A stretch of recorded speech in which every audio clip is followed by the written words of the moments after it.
Today we're going to practice making our pinch pot. So to begin, when you get your clay, you're going to set your placemat down on your table like this. And remember that first step was to try to roll it into a ball. You can either put it between your hands like this and kind of roll it around in a circular motion, or you could kind of quickly set away your placemat, put your hand on top of it, and roll it in a circle this way on top of the table. Do it for a little while and then go back on top of your placemat.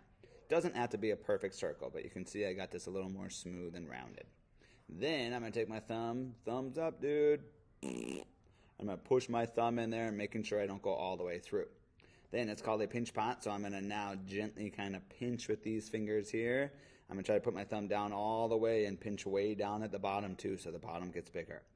But once you can get your fingers in there a little bit better, you can kind of start to pull and stretch it out a little bit too. I almost wish they were called a pull pot instead, because sometimes if we pinch too hard, it gets really, really skinny and kind of fragile like that. So you want to kind of be gentle with your pinching and pushing.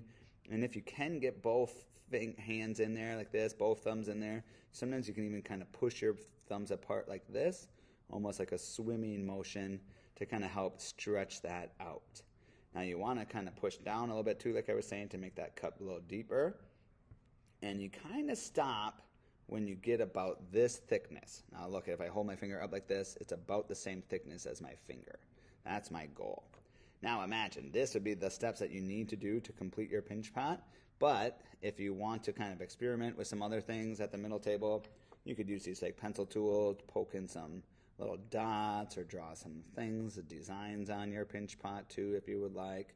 You are the artist. You can do whatever you would like. Now, there's even some texture tools on there, excuse me here, where you can kind of roll those on your clay, kind of stamp them on to create just this kind of cool texture design on it. So, by all means, if you want to try some of that on your pinch pot too, you can. But today's goal is really just to follow those 4 steps of being able to make a nice, big, open pinch pot. Next week, we're going to make some that we actually get to paint and take home, and I'll give you the choice to even add a little handle on it so you could turn it into a cup. But for today, we're just trying to create the pinch pot itself. Then afterwards, you could choose to put away your clay and your tools and go do a different choice, or you can come grab some extra clay and some more of those tools from the middle table to just experiment. You know, maybe I want to take some clay, roll around a ball again. See if you can figure out what I'm making. Maybe I wanted to roll a few balls. I got a couple extras here. I could stick them together like this. And then I could go back to that pencil tool and kind of start to create a little face on there. Oh, maybe you can already guess what I'm making. Maybe I want to make a little snowman. I could even use the bottom of this pencil tool to do some bigger dots. Imagine I could even take some clay, extra clay from the bucket. If I just roll some clay back and forth instead of in a circle, it will make a longer kind of coil. I could use that for arms on my snowman or something. Or maybe I even make a really big coil and roll it up and make like a little snail. You are the artist. You can play with these clay tools however you would like.